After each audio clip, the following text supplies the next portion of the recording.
Let's talk about the hemorrhage. তাহলে haemorrhage কত প্রকারের? হেমারেজ হচ্ছে 3 প্রকারের। একটা হচ্ছে প্রাইমারি থাকলে সেকেন্ডারি থাকবে, আর একটা হচ্ছে রিঅ্যাকশনারি। এবার প্রাইমারি হেমারেজ মানে হচ্ছে ইমিডিয়েটলি ব্লিডিং হচ্ছে এটা, ঠিক আছে। রিঅ্যাকশনারি মানে উইদিন 24 আওয়ার্স যে ব্লিডিংটা হচ্ছে, এটা কমনলি অ্যাসোসিয়েটেড হচ্ছে কোথায়?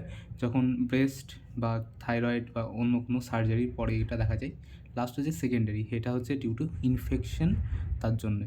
This type of bleeding occurs after the initial event. Okay, এবার হচ্ছে ব্লাড ট্রান্সফিউশনের ওভারভিউ যদি দেখি, তাহলে 10% কেসেসে হয়। সবথেকে বেশি কী ট্রান্সফিউজ হয়? আমার এইচবিভি ভাইরাস। ওকে, এইচআইভি 0.3%। আর এটা মোস্টলি হয় হিউম্যান এররের কারণে। কী কী হতে পারে? প্রথমে হচ্ছে এবিও ইনকম্প্যাটিবিলিটি, ওটাকে কী নাম দিয়েছে? Acute haemolytic reaction. এবং এর জন্য কী করতে হবে? আমাকে সঙ্গে সঙ্গে ইনফিউশনটাকে স্টপ করতে হবে।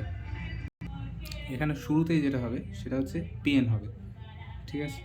পেনটাই থাকবে এবং হিমোগ্লোবিন ইউরিনের মধ্যে হিমোগ্লোবিন পাওয়া যাবে। নেক্সট হচ্ছে ডিলেড হিমোলাইটিক রিঅ্যাকশন। প্রথমে অ্যাকিউট, তারপর হচ্ছে ডিলেড হিমোলাইটিক রিঅ্যাকশন। এটা অকার্স ডেজ লেটার উইথ অ্যানিমিয়ার সাথে হয়। পজিটিভ কুমস টেস্ট পাওয়া যায় এখানেও কী করবো? আমি হিমোগ্লোবিনটাকে মনিটর করব আর সাপোর্টিভ কেয়ার দেবো।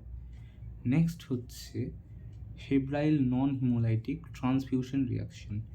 এটা হচ্ছে ডিউ টু সাইটোকাইন রিলিজের কারণে হয়ে থাকে। তার ফলে কী হয়? ফিভার আসে, প্রচুর জ্বর হবে। তাহলে জ্বরের ওষুধ দেবো, প্যারাসিটামল, অ্যান্টিপাইরেটিক। আর লাস্টে হচ্ছে অ্যানাফাইলেকটিক শক বা অ্যালার্জিক রিঅ্যাকশন। এটাতে কী হবে? ইচিং হবে, র্যাশ হবে, simple.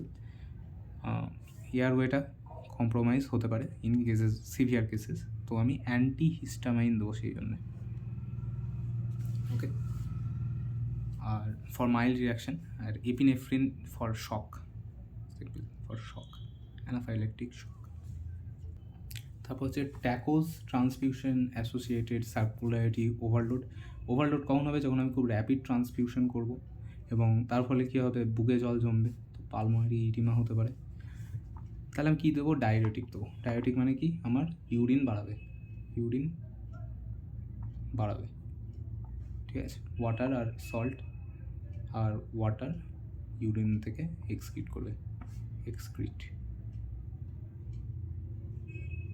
More salt and water. তারপর হচ্ছে ট্র্যালি মানে হচ্ছে লাং ইনজুরি।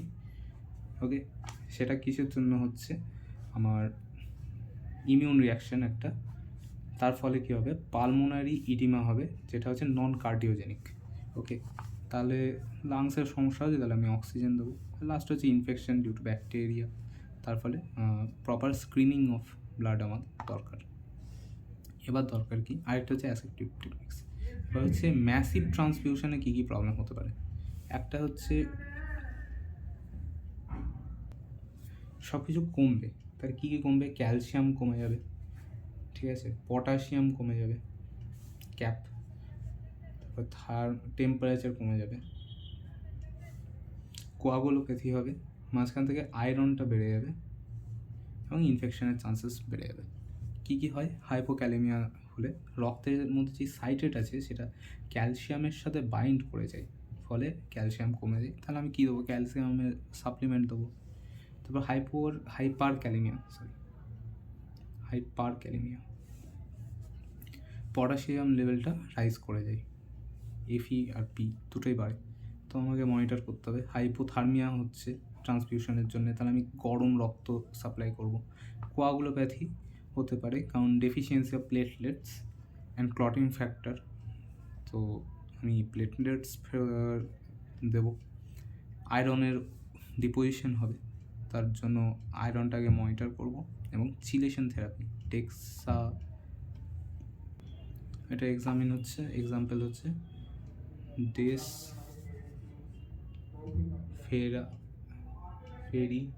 ফেরক্সামিন, এটা ট্রিটমেন্ট। আর ইনফেকশনের জন্য আমাকে অ্যাসেপটিক টেকনিক্স ইউজ করতে হবে। তাহলে এটার মেন এবার সেটা হচ্ছে প্রিভেনশন কী করব।